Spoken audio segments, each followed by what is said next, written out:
동아시아사 6월 모고 9번입니다.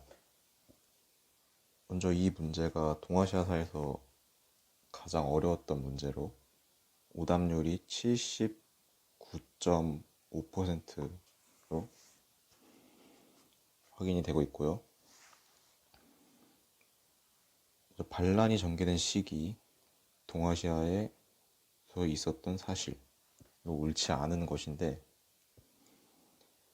먼저 정답은 2번이었는데, 이 지정은제라는 키워드가 뭐 일조편법이랑 지정은제 이렇게 엮어서 많이 암기를 했는데, 이 지정은제라 시행된 시기가 18세기 초라는 것을 알고 있어야만 풀 수 있었던 문제로 평가원에서 더 킬러한 문제를 많이 낼 수 있다는 것을 확인했던 것 같습니다. 동아시아사 6월 모고 18번 문제입니다.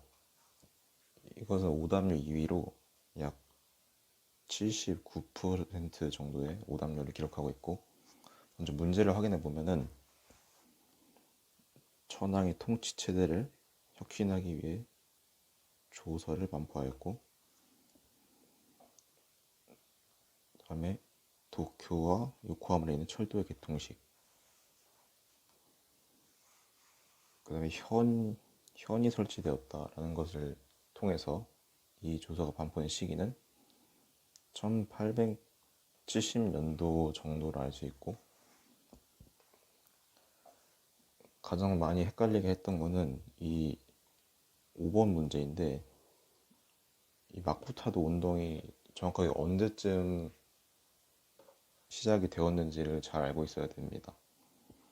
마쿠타도 운동은 1868년 정도에 일어났고, 이 정답은 1번이고요.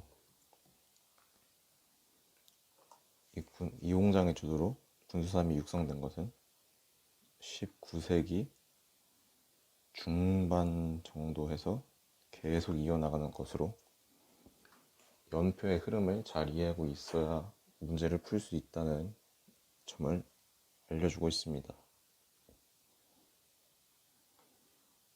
세계사 16번 문제입니다. 먼저 일단 세계사에서 현재 수능까지 갈 것 같은 문제는 아무래도 러시아와 관련된 문제가 많이 출제가 되지 않을까 생각을 합니다. 작년 수능에서는 이 여론을 의식한 것인지 러시아가 나올 것 같다는 말에서 별로 나오진 않았는데, 이번 연도에는 출제 가능성이 높지 않을까라고 생각을 하고요.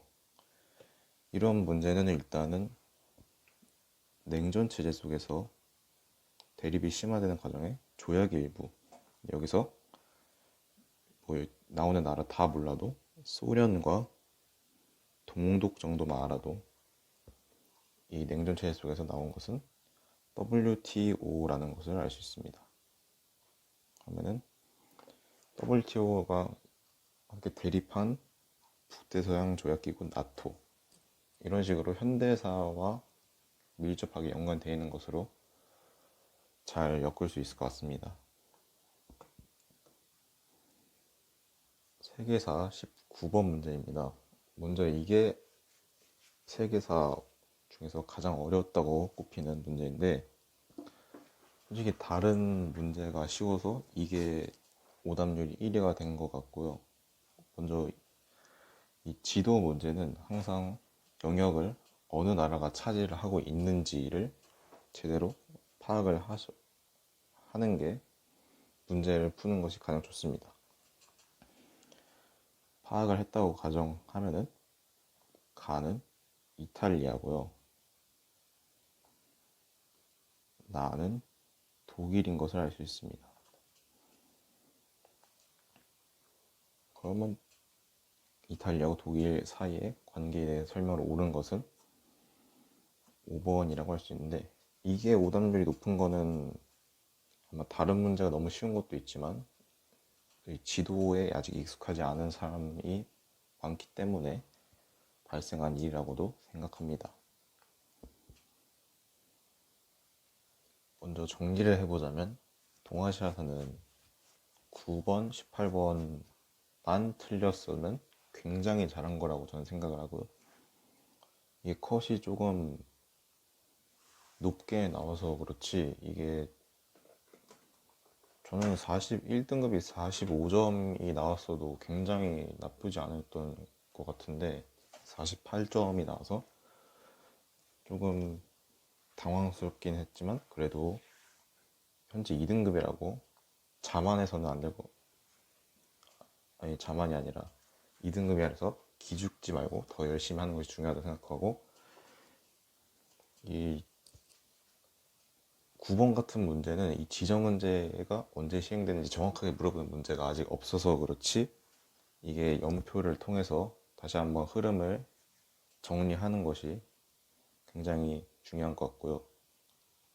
그다음에 세계사는 전반적으로 쉬웠기 때문에 점수가 잘 나왔어도 자만하지 말고, 그다음에 러시아 파트가 최근에 이제 중요해질 것 같다라는 말씀을 드리고, 중국사 쪽이 좀 많이 나와서 아무래도 전반적으로 난이도가 쉽다고 다들 느낀 것 같고, 그다음에 서아시아 파트나 인도 파트도 굉장히 쉽게 나왔기 때문에 딱히 뭐 어려웠던 장르가 없었을 것 같습니다.